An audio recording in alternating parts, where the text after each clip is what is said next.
Right. Thank you to everyone for coming out this evening. So this is officially posted as a school committee meeting so that as many members could come as possible. We do have a quorum here tonight, so we're just going to officially open it as a school committee meeting and then adjourn once we're done with any questions after the presentation. All right, good evening everybody and welcome. Thank you for joining us here for the public forum. Would you please rise and join me for a pledge of allegiance and a moment of silence for our troops in harm's way. I pledge allegiance to the flag of the United States of America and to the republic for which it stands, one nation, under God, indivisible, with liberty and justice for all.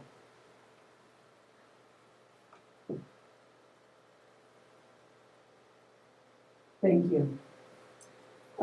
Let the record reflect that Mr. Piero, Mr. Badney, Mr. Farber, and myself, Emily Copeland, are present. And with that, I'd like to turn it over to our superintendent, Dr. Kenworthy, for the informational presentation on the school bond.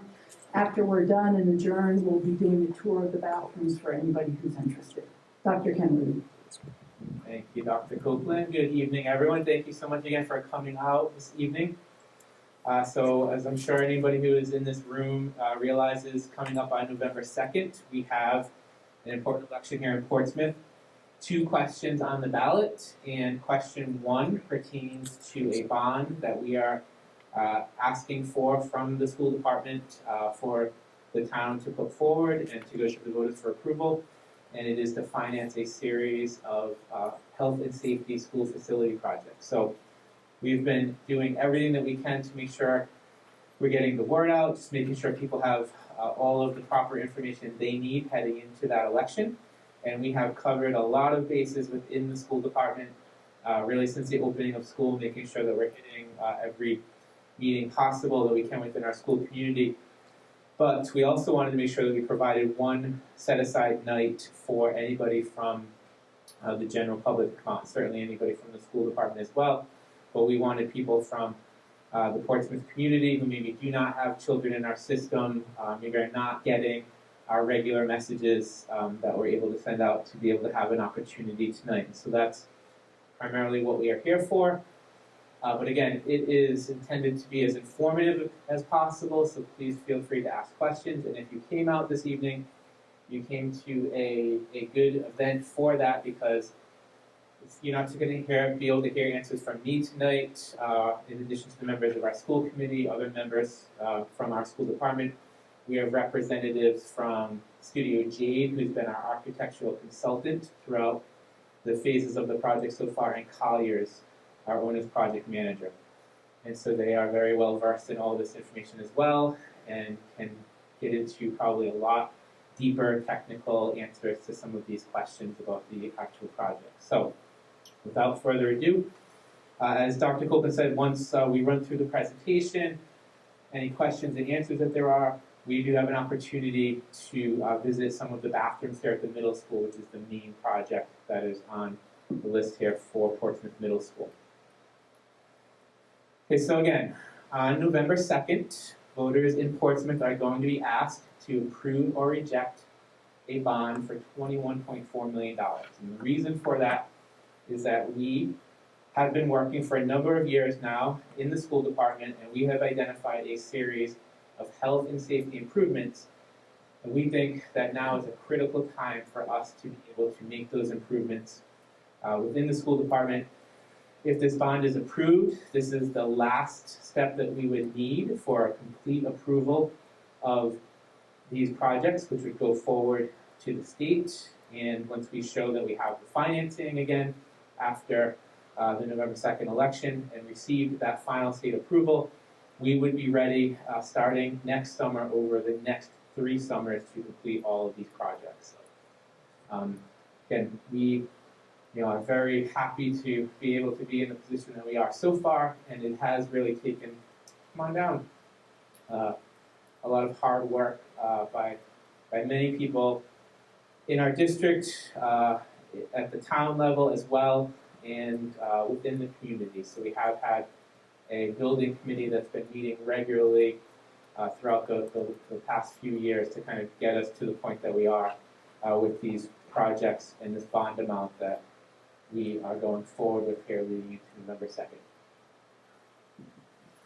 Okay, so one of the main reasons why we feel this is an opportune time to be making this request and going forward with these projects is that we have this time-limited opportunity to receive up to 40% reimbursement for these projects. So in total, these projects have a cost of $21.4 million, and that is what we have to ask for voters for approval for in the bond on November 2nd.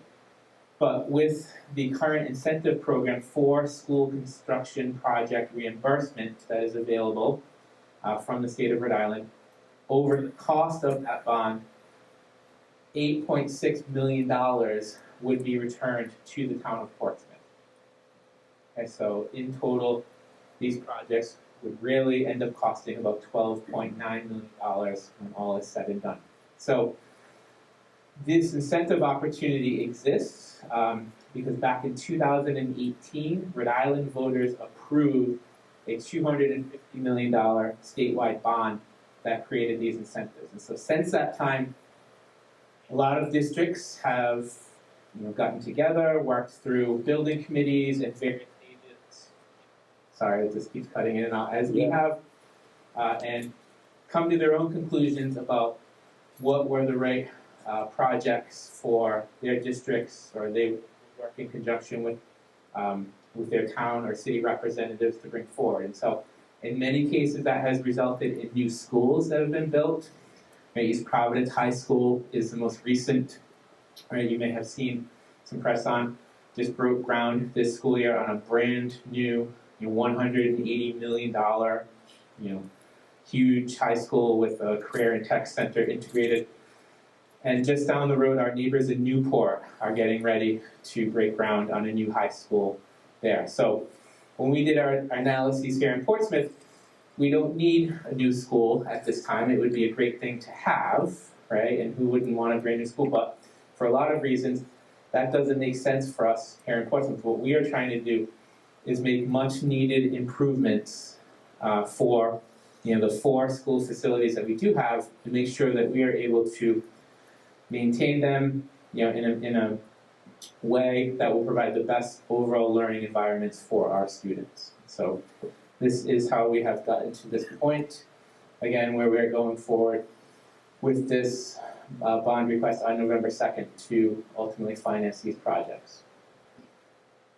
So where we have landed after much discussion over the past few years with these projects is focusing on this health and safety area. So when I talked about that incentive program that exists, there are different categories that districts can try to take advantage of for increased reimbursement. And so for us here in Portsmouth, again, trying to maintain and improve the overall quality of the 4 school buildings that we have, we felt this health and safety area is what made the most sense. And so you can see here on this slide, just a breakdown of all of the different projects that would qualify under the health and safety incentive. So improved air quality, which we know has been a very big deal certainly during COVID and everything we've been dealing with. ADA improvements, which are we're going to take advantage of mostly in our bathroom renovations. We have a roof replacement qualifies, and we have 1 building that still needs a new roof. Site safety enhancements qualify, and then hazardous material removal, which is an ongoing project that all school districts have been working on. So within those areas, you can see the breakdown of how in the total project cost each of those. So about 56% of the $21.4 million project cost, for instance, is going to be spent on improved air quality through these different projects. And then there's a breakdown by school, and all of this information that I'm going over this evening can be found in much more detail on our school department website, www.portsmouthschools.ri.org. And in the top right-hand corner, there's a facilities bond link that again has all of this information and a lot more details. But on this slide, you can see the breakdown by school and project. So Melville and Hathaway Elementary, brand new HVAC systems to improve air quality, and a need that has been highlighted throughout COVID. And while all of our buildings have functioning HVAC systems and kind of meet the standard requirements, they are all dated systems as our buildings are. So as much as we've tried to keep up with them, Melville and Hathaway in particular, those systems are really coming up on the end of their useful life period. And that is why for those two schools, we targeted that improvement area. And just as an added bonus, in looking at the new systems that are out there, when you're putting in a state-of-the-art system, we can get these brand new HVAC systems at Hathaway and Melville, and at the same time be able to include air conditioning capability within them for all of our classrooms. So the common project among all of the schools that you'll see there is bathroom renovation. And again, that's a key item that qualifies under health and safety.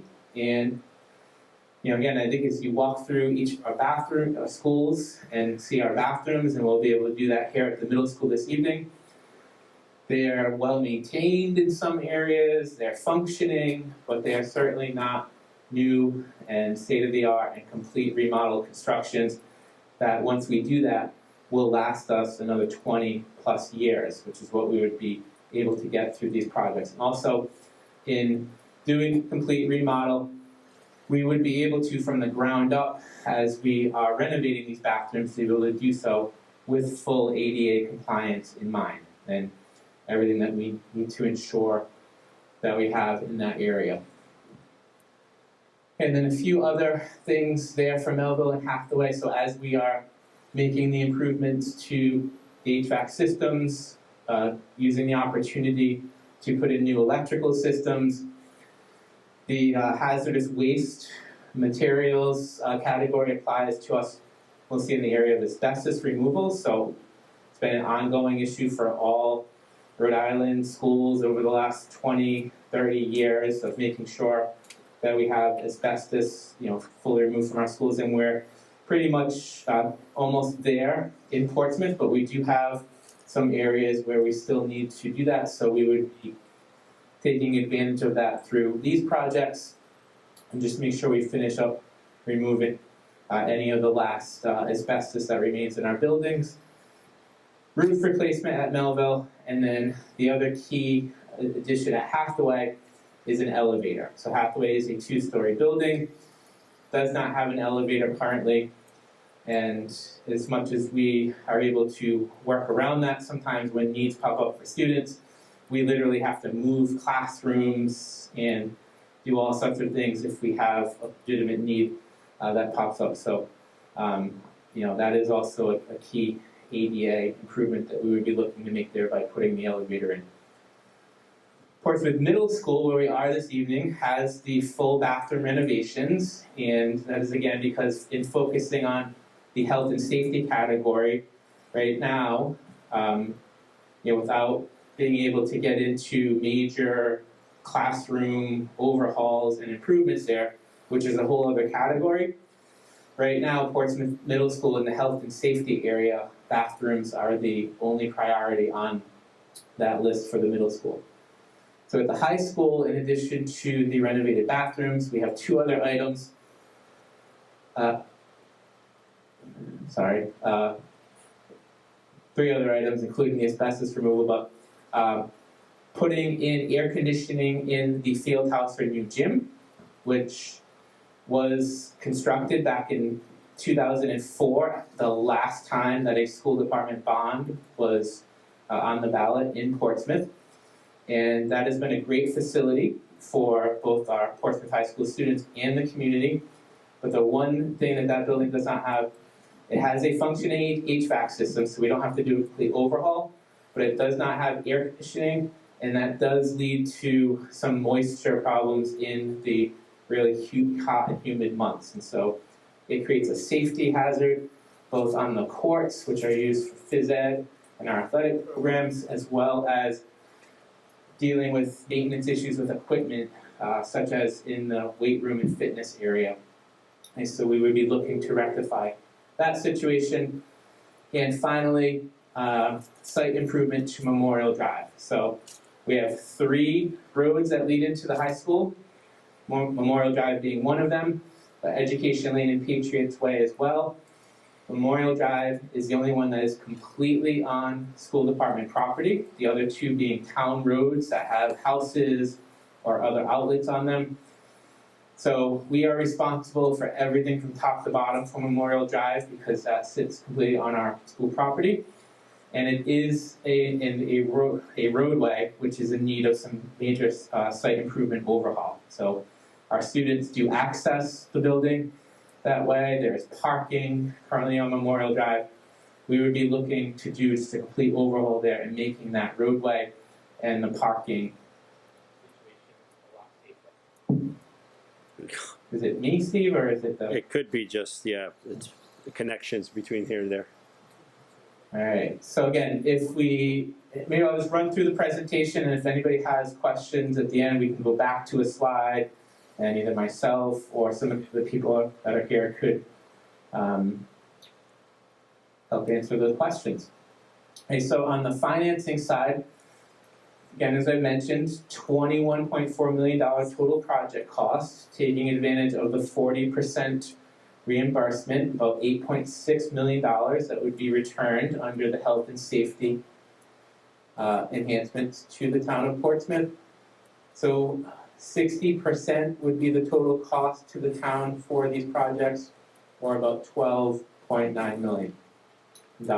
You have a breakdown there for the average yearly impact in taxes to home values. So we've got the $250,000 to $500,000 home breakdown on our website.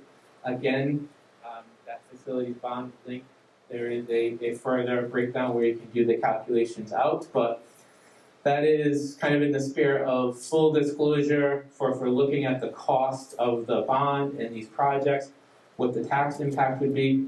But this next slide here is also an important one when we're talking about the overall tax impact here in Portsmouth, because again, I talked about a lot of reasons why now is the ideal time for us to be moving forward with these projects. So in addition to the reimbursement incentives from the state, this is another key reason why now is a very good time for us to be moving forward with this proposal.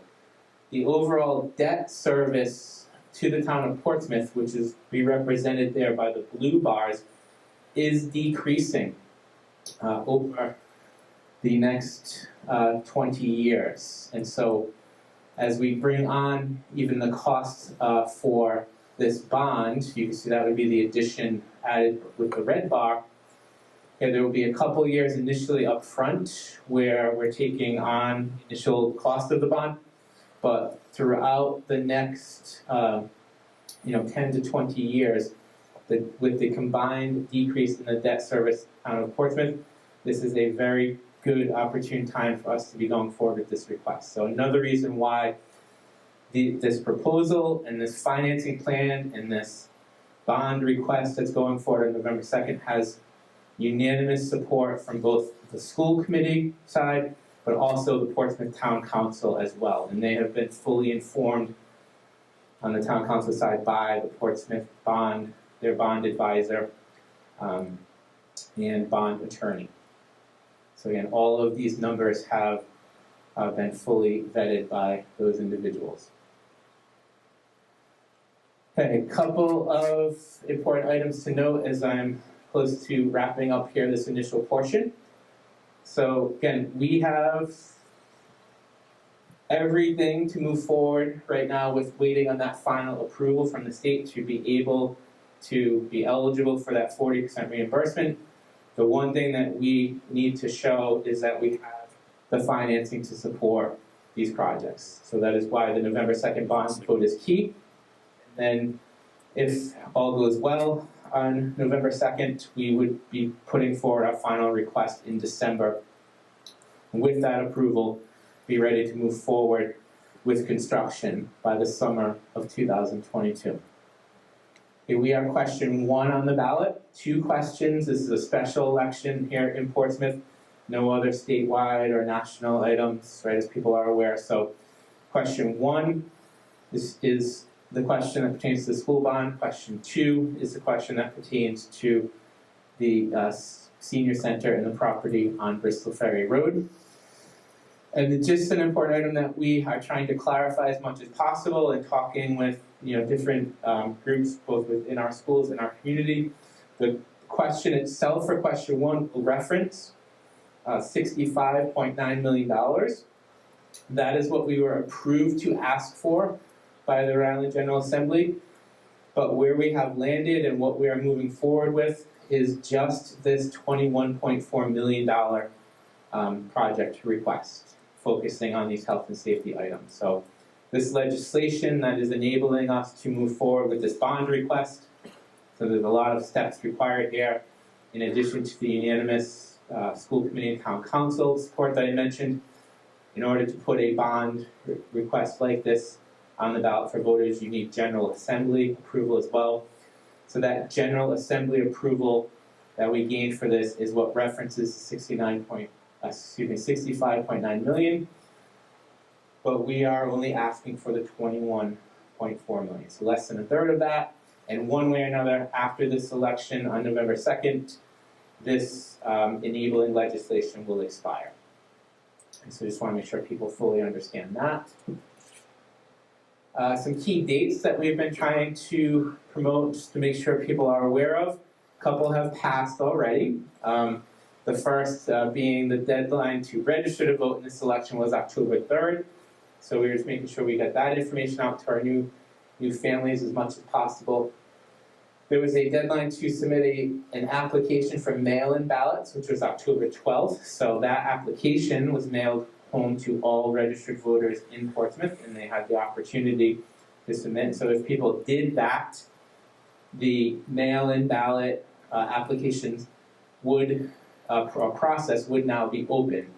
But there was an October 12th deadline on that. So right now, we are in the window there leading up to November 1st. So election day itself will take place on November 2nd. But last week, leading up to the next few weeks prior to the election, early in-person voting is available at Town Hall. So a very convenient option for people to take advantage of. Just have to walk into Town Hall during regular business hours, show an ID, and there's an opportunity to vote early right there in case there's any concern about being able to get out on November 2nd. Then on November 2nd itself, the polls will be open from 7 a.m. to 8 p.m. and 3 key voting locations here at Portsmouth Middle School, in the gym, Portsmouth High School, in the old gym inside of the high school building, and at Town Hall itself. Those are our main polling locations. Sorry, Chris. Oh, sorry, Prudence Island. Yes, we don't want to leave Prudence Island out as well. They'll have their own polling location there in Prudence. And there we are with those locations on the next slide. Do you want to make sure we're just making people aware in case they are going to vote? And I know we have a lot of traditionalists that like to vote on the actual election day. The polling locations in our schools, just like we're here this evening in a school, as long as the statewide mask mandate is in place, we do have to make sure that any activity that takes place in our schools, people are wearing masks at all times as well. Okay, talked about all the different ways to stay informed, and a lot of information on our district website on that facilities bond link, and we are trying to promote information out there as much as possible through our social media links on Facebook and Twitter. So we encourage people to sign up for those if you have not already. And we are at the point where if anybody had any questions, we have a lot of people here who would be able to answer any questions that people would have. Larry, do you have a question? I do.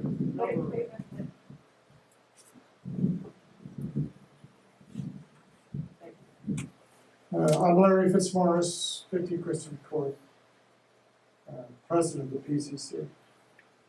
I'm going to take off my glasses. The card that you mailed everyone in town, I presume, was from the school department, and your graphics in your presentation refer to the project costs not to exceed $21.44 million. This is actually false. The PCC attempted to get the council to change the ballot statement from 21.4 million to bonded obligation to a total cost structure limit. The council refused, so there is no cost limit on this project. Now, granted, there is a limit on the expenditure of bonded funds, but anyone who is a close student of the police department building will know that they exceeded the costs of the bond. It's open to debate, but it's never been audited. Our estimate is $341,000, but that means 10.341. The cost of the the cost of the police station is supposed to be $8 million, and it was considerably in excess of that. So there is no limit on these things in terms of cost. The school committee would be required to spend reserves or modify their budget to shift funds. They could also ask for more money from the town council. I say that merely because we haven't ever had a bond that came in at advertised cost and advertised design. I won't go back to 2004. That bond thing was a disaster.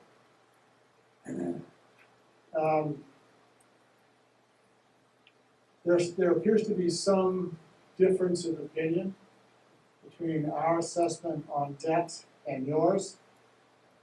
We believe that it will, number one, it will double the town debt. We believe the debt, some of the numbers, we agree with generally with one of those numbers, but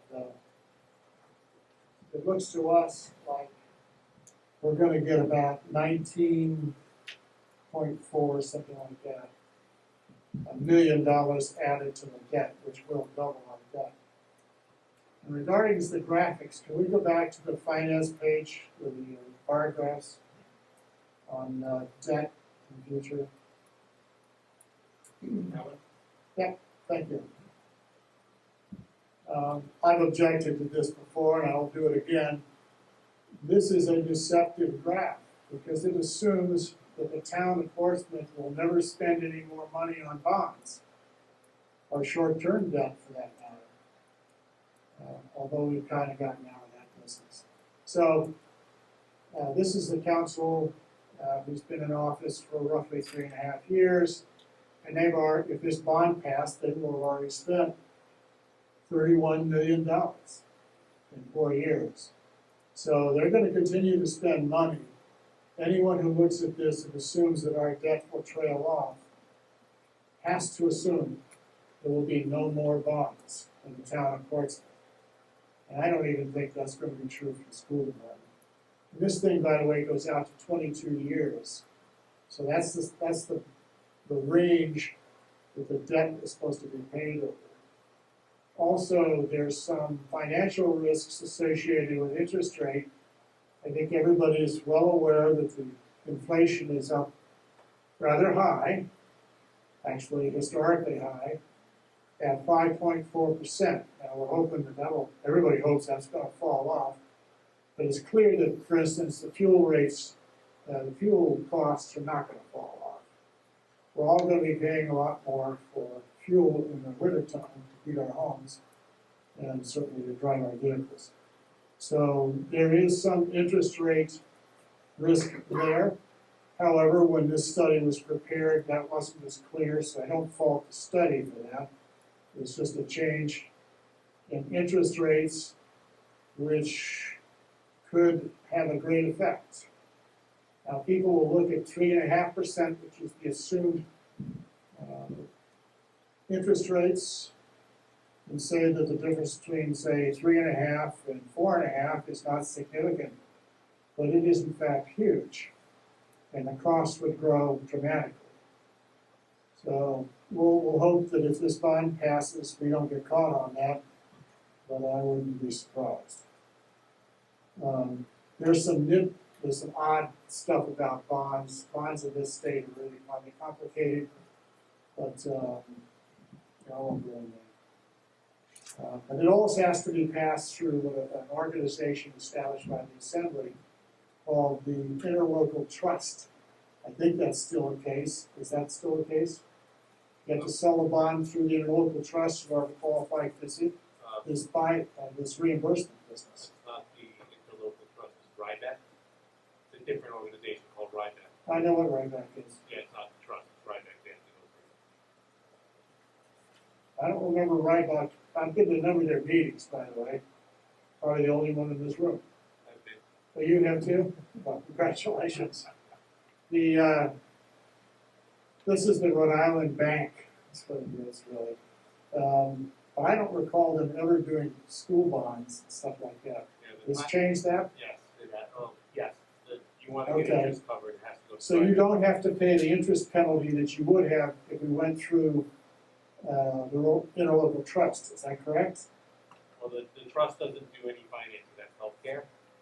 But if we use a bank other than RIBAC, we would not get reimbursement on interest. So we will go through RIBAC and get the interest, the 40% interest. Okay. I'm sure that was the case. I had a little hard time hearing. I've got the fan in my ear.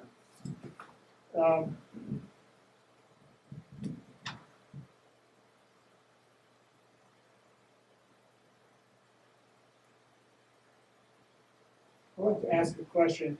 I'm really asking a question here, and hopefully we can get some explanation. By our calculation, $5.5 million will be spent on renovating the bathrooms. When roughly divided by 4, that's about $500,000 to $600,000 per school. I'm assuming it's at least 2 sets of bathrooms in that, boys and girls. And there may be more, but that's still a lot of money to be renovating something that already has the ceiling, the walls, the floor. I presume you replace the fixtures. Is that correct? I think it might be also good if we could have a little bit more explanation on the bathroom costs. That's something that's come up on social media, and understanding what actually is all involved in the bathroom renovations and why they're so expensive.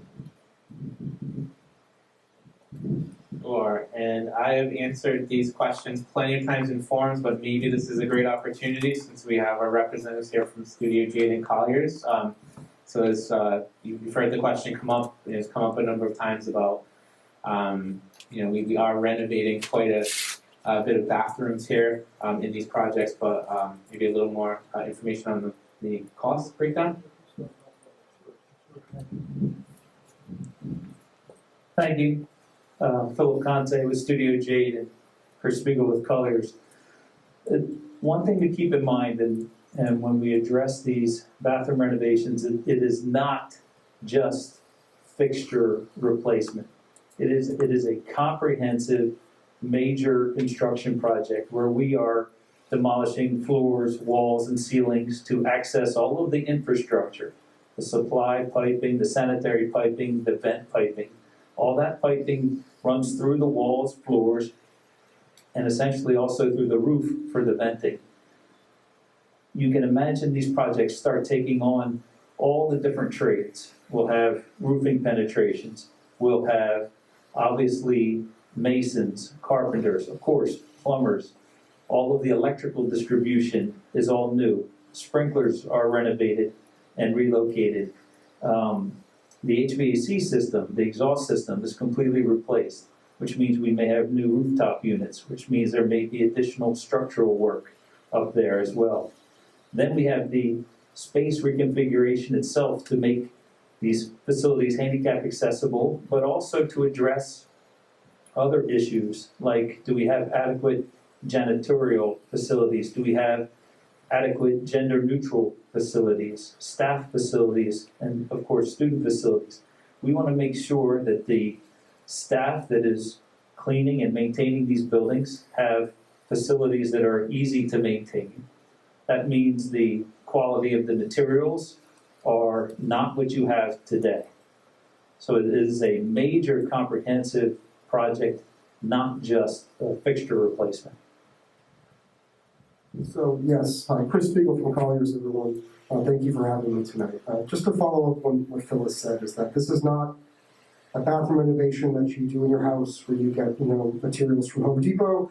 These bathrooms are designed to last for hundreds of kids throughout the school year for many, many years. The materials are very expensive because they need to last and they need to be maintained well. For ease of maintenance, I should say, for Dr. Kenworthy's team.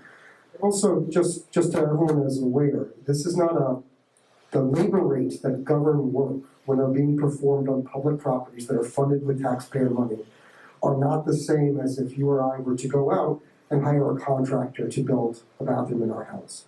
The labor rates are set by the state and through the unions. It's a union contract, so because of that, the project takes on those labor rates as well. So again, there's a lot of differences between what we're doing here and what someone might do in a residential project, and it's reflected in the cost. And how many, it's not like 2 bathrooms per school, right? Could you talk a bit about the number? Sure.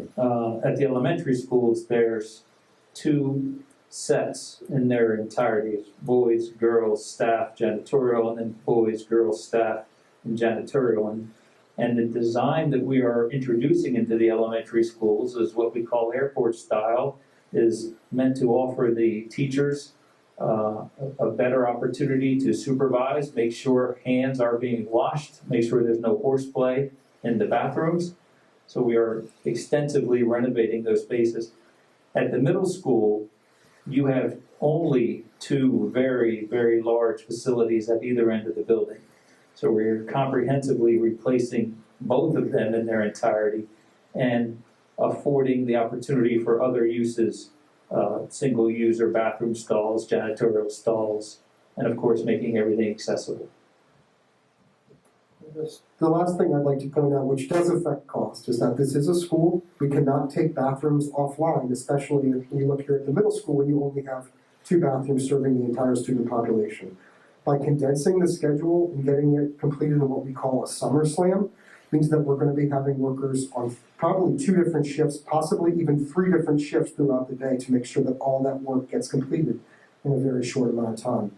When you're talking about tile work, you have to demolish the existing floor probably, because if it's an old floor with water damage, it's probably become compromised. You need to add down new mud set for the tile. These things all take time. They cannot be performed right on top of each other. So sequencing the work to make sure that it gets done in this very short time frame is an added project cost.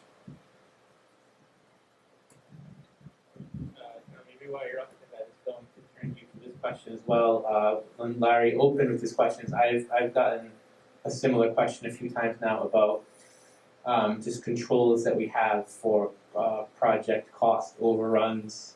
And so I have answered in the realm of, with these RIDE-approved projects, we have to build in a certain percentage to anticipate that. So maybe if you wanted to elaborate a little more on that. Sure, I'll start and I'll let Chris take over. When we go through these design and construction projects, there are a series of reviews that we have to go through with the school building authority. Each one of those reviews, and there will be 3 for every project, will require estimates from a third-party consultant, etc. All of those estimates are reviewed along with our documentation by a third party that RIDE School Building Authority uses to make sure that our documents are as complete as possible so that we are not omitting any scopes of work that would come back as a change order during the project. And regarding the ability for the projects to be funded and reimbursed, they're going to be looking at those estimates at 3 steps for every project to make sure that it falls in line with the budget that has been approved. So yes, what Phil spoke about is the RIDE Stage 3 process. We need to submit construction documents at schematic design, design development, and construction documents. During those phases, the project is again estimated by a third-party estimator. These projects are also subject to design reviews by the owner's project manager, myself, with my team of architects and engineers. We go through these drawings with a fine-tooth comb to look for any potential scope that has been missed. Contractors are out there trying to find that scope. We want to make sure that we find it first so they don't try to hit us with a change order later on in the project. In addition, these projects do have built-in safeguards in terms of contingency that also would allow us to pick up if any additional scope would like to be added by the school department in terms of if we have a cost surplus or if there is a miss in the drawings and we do need to address it through the contingency.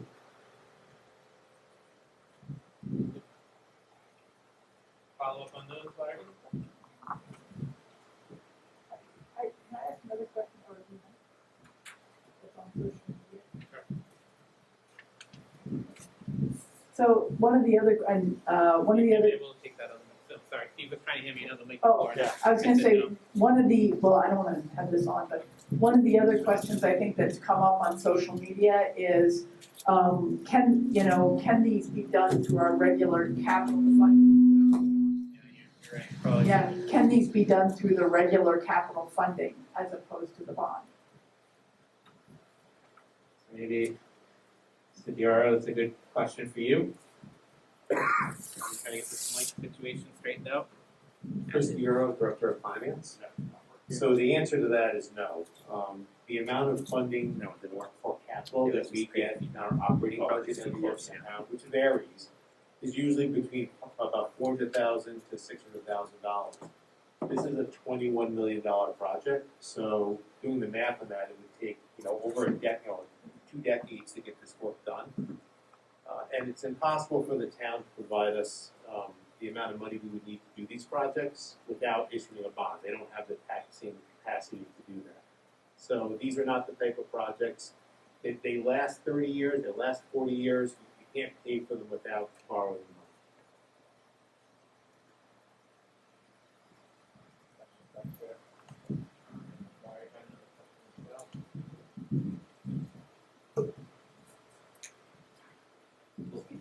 We'll get you next, Larry.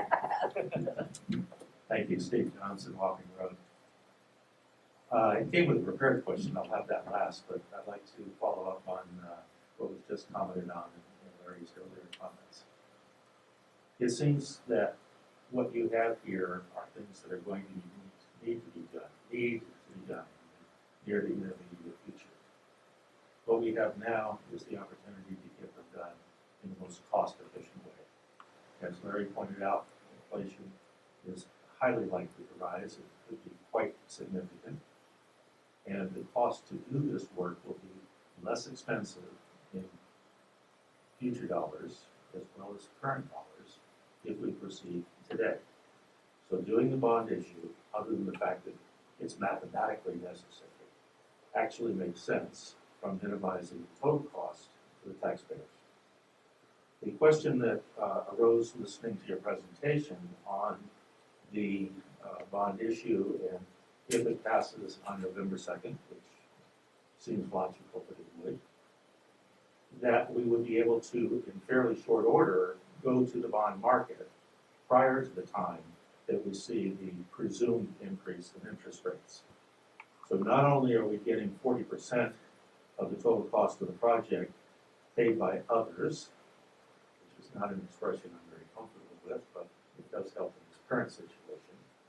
But we also have the high probability that the total cost of borrowing will be less if we're able to get to bond market this winter, as well as the costs that the construction folks have shared with us that the sooner we do it, the less expensive it will be.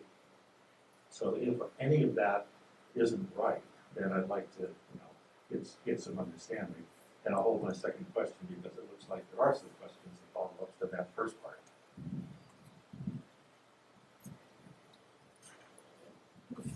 Walking that way. I think what you said is exactly correct. Rates have probably never been lower in our lifetime. our school department does municipal lease every year approved by the town for our IT equipment. I can tell you last year, or not last year, within the last few months, I was able to execute that lease for 1.59% interest rate for 5 years. So we're assuming 3.5, which our bond counsel is telling us is very conservative. I can't tell you what it would be a year from now, but right now it's low, and if we can move on this quickly into 22 years.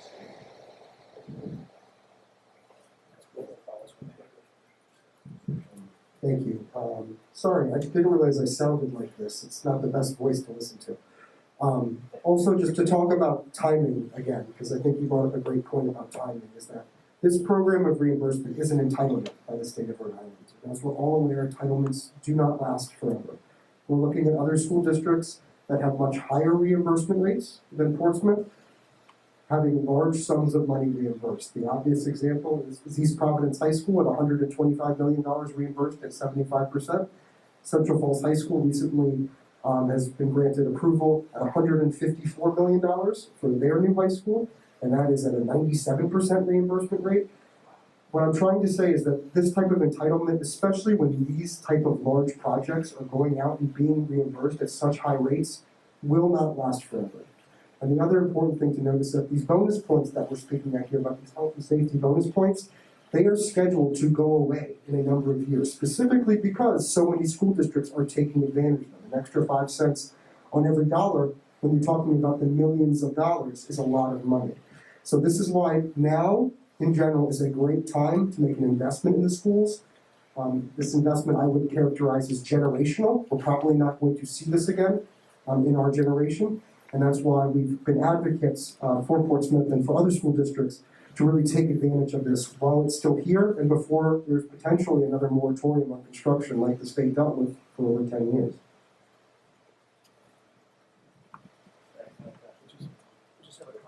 I believe before this last bond was passed, the $250 million bond, there's an expectation that a similar bond will be proposed in, I don't know, that's 2 or 3 years, I think. But before that, the state only had, I think, 85 million in housing aid. Does that sound right? 85 million per year. There's no way that the school districts in the state could accomplish some of the things that are being accomplished right now without the state aid. And we need more of it. I mean, Rhode Island has some of the oldest school districts in the entire country, and in the worst shape in the entire country. So it's critical that this stuff get done. And it's, as was said, this is a generational opportunity for us. So, in my opinion, we need to take advantage of this.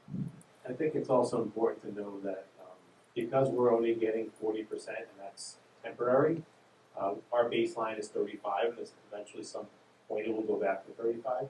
It would literally be impossible for Portsmouth to build a new school. It just would not be possible with the amount of money it would cost, and only getting 35% reimbursement. So it is imperative that we maintain these schools, because if they get to the point that they need to be replaced, it's going to be impossible for us to do. So that's just something that we need to keep in mind. Thank you, everyone. Larry, I think had another question before. Go back. I want to finish this topic. Sorry. Yeah. Thank you.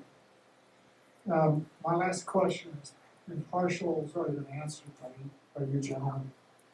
Our concern with bond projects in this town is that, well, it's the process that we use to go through them. And I think in some cases, maybe that's been covered. I wasn't, with apologies, able to understand all that you said. So I'm really asking a question you've already answered. Our issue is that the way the town of Portsmouth has done the last few bonds is we get the idea, we make a generally uninformed guess on how much it's going to cost. Sometimes that's better informed than normal, but generally it's uninformed. We put it on the ballot, it gets approved, then we hire an architect to do the design, and then we find out that the price is different. It's usually noticeably more. That happened with the police station. And so the police station was in financial trouble from its very beginning. They cut a lot of things that were promised in that police station out of the design. But then they proceeded. The other issue here is that once you have an architect online, we expect to see professional oversight of this thing by that architect. Is that going to be the case?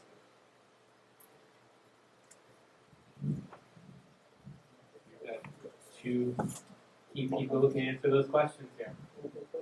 I'll take part one, you take part two. So I'll take part one, which is the architect. So we were not the architect for the police station. I cannot speak to the police station. We are school architects and we've been working with Portsmouth for, well over a decade. And the process that the Rhode Island Department of Education, the school building authority sets out is very rigorous. There are a number of stages. We just completed the stage 2 part, which is where we develop to a schematic design level the documentation that is estimated by a third party, that is reviewed by the school building authority before they agree to reimburse Portsmouth for this project. We submitted a wealth of documentation that they look through and say, do we agree with the scope of work? Will this help Portsmouth? Do they need this? Do we agree that this is the proper cost estimate? And then they will either support it, they will reject it, or they will revise it. And we have gone through a number of rounds of review. So they have a very rigorous process in terms of what happens before you're even going to go to bond. I'll defer to Chris to talk about the oversight. So in terms of oversight of the project, yes, there is going to be on-site oversight, not just by your architect, but by your owner's project manager. Part of the value that we provide to our clients is that we are on-site, making sure that you are getting what you paid for, that the details that Phil designs are the details that are being constructed in the field. Now that we make sure that they're not cutting corners, we make sure that the schedule is on time, because schedule, as I've discussed, does impact your bottom line in terms of cost of projects. But I'm not only just watching the contractor, and no offense, Phil, I'm watching Phil. As I mentioned earlier, that I make sure that our architects and engineers have a design review and check his drawings to make sure that his drawings are complete, that there's not any holes in them, and that the estimates that we're getting from third-party cost estimators are true and accurate. And I think, Larry, it's Larry, right? Correct? You sound like a steward of the town's money, and I can appreciate that, because that's the same role that we take on when we're looking at our projects, is that we want to make sure that you're absolutely getting what you're paying for, that you're not paying for more than what the project is worth, and that everything is being built to code and up to date with the most current construction regulations. And that includes me. No offense, Phil, like I said, we worked together many times before, but it includes me keeping an eye on Phil, as well as not just the project. And there's one more thing, on top of that, which is when that's all done, we hire a commissioning agent who comes in and does an independent review to make sure that everything that was constructed according to the standards and is working properly and functioning. So I don't believe the police station had a commissioning agent, but we're required to, and we would do it anyway. Chris, there's one more thing.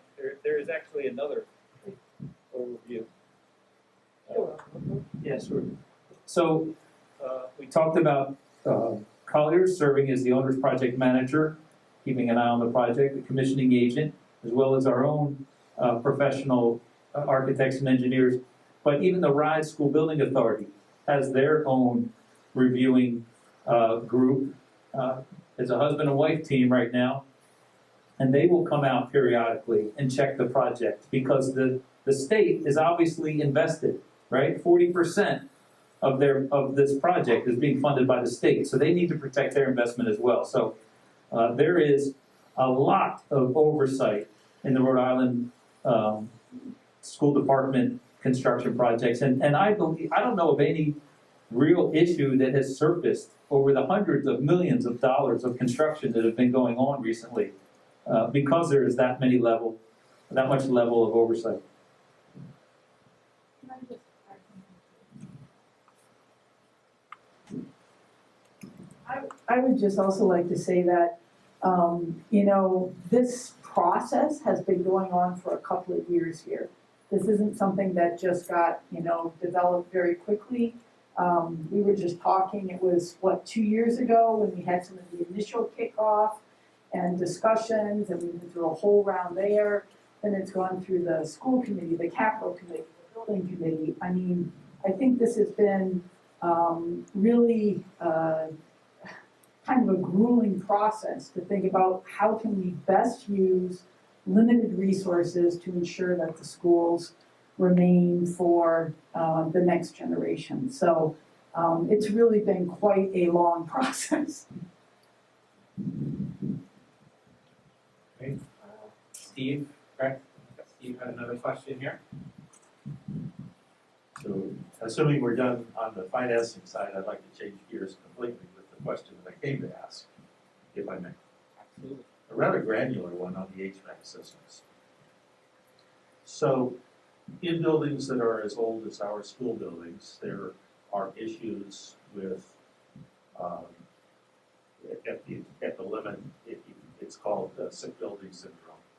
But as we learn more and more about respiratory health issues within the public, even before COVID, we had a need to ensure a healthy environment, not just for our students, but also for our teachers and for our staff. With COVID, with seasonal flu becoming increasingly virulent, and who knows what the next pandemic will be, my question is kind of the opposite. Are we sure that we've covered everything that is scientifically doable from an engineering perspective to improve the air quality, the air filtration within our school buildings? And it's maybe a peculiar thing to say, but are we spending enough? Are we sure that we have covered all those things that we will find we need to do in the next 5 or 10 years? Now, when we can do so in the least expensive way possible to the town's taxpayers.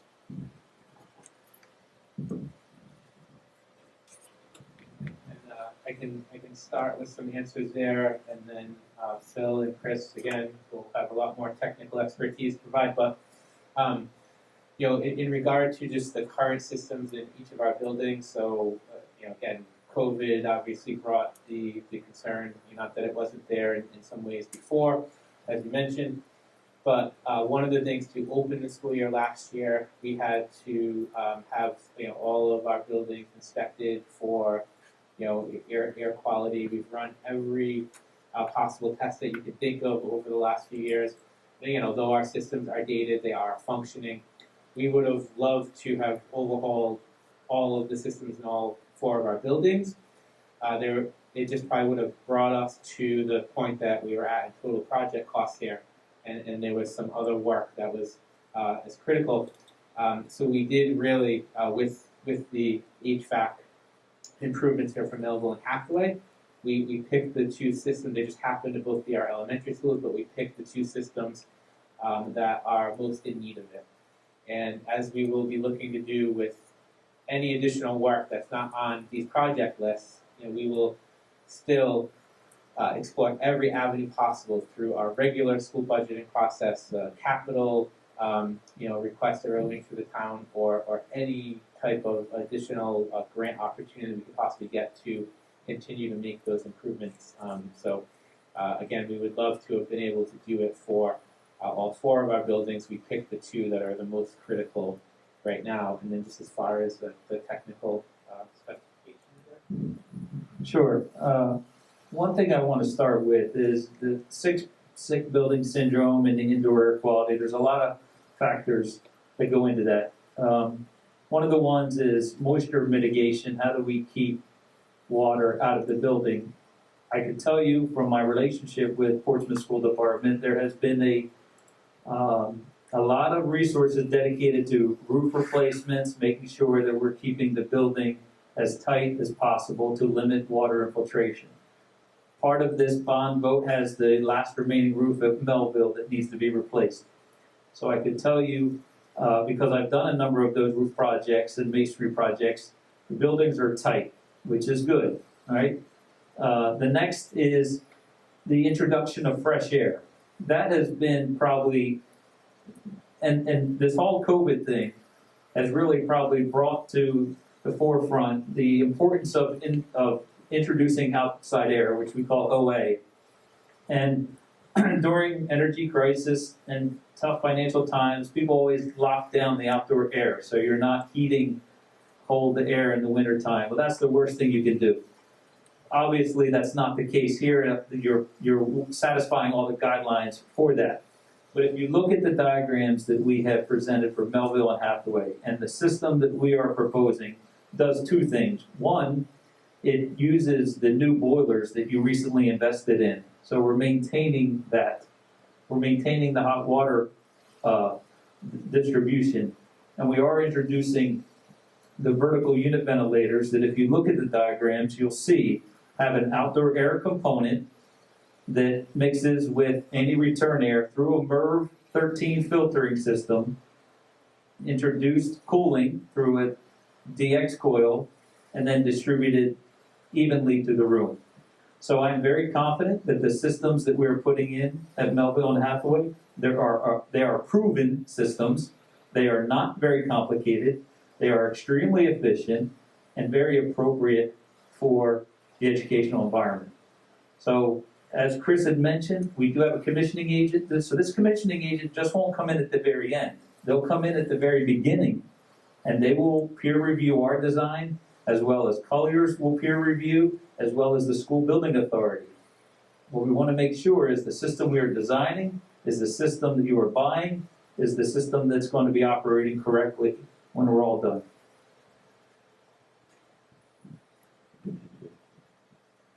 All right, any other questions that we can answer this evening?